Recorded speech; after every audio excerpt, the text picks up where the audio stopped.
Socioeconomic status and access to therapy. Mental health is an essential element of a person's well-being and ability to function in society. Mental health illness hinders one's ability to work, socialize, and complete typical daily activities necessary for survival. However, psychology and psychiatry development ensured that these problems could be addressed either through medication or by using different types of therapy.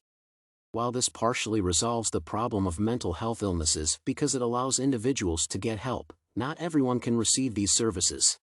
One predeterminant of whether an individual will address their mental health concerns is the socioeconomic factors, SES, which include income, social class, financial security, and perceptions of one's social status.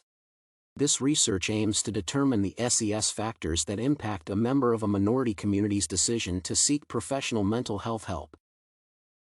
The broader context of access to the services for mental health care is the increasing prevalence of mental health illnesses in the United States and people's lack of awareness that they have a mental health problem, which has to be addressed.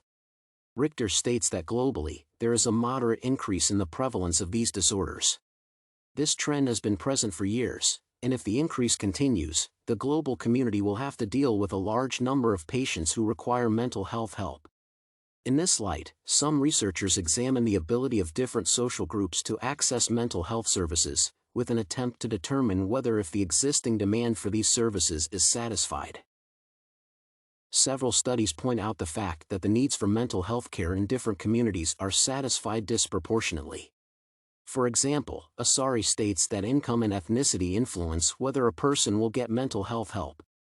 The African Americans report is having less access to these services when compared to others.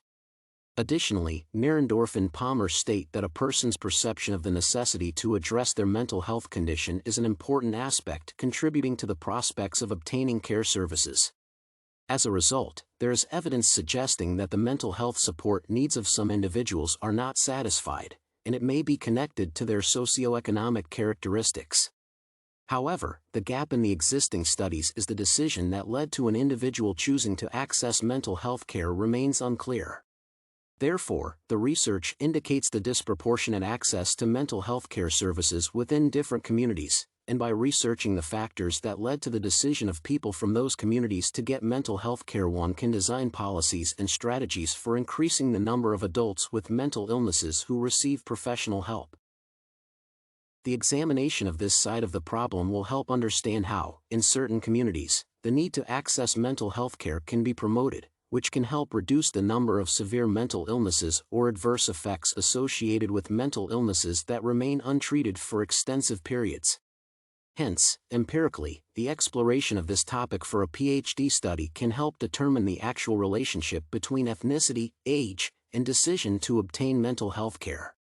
From a practical perspective, this study will help develop programs that target increasing the awareness about mental health problems. Statement of the problem. The problem to be addressed by this study is the underutilization of mental health services by low SES individuals due to unequal access. Gonzalez and Silva reported that socioeconomic status has a strong impact on mental health and basic psychological needs. According to Delgadillo, the prevalence of mental health problems is greater in poorer areas, and these areas have lower average recovery rates.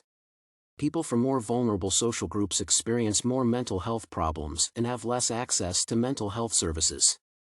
Low income, ethnic and racial disparities, age, and area of living may constitute barriers in this regard.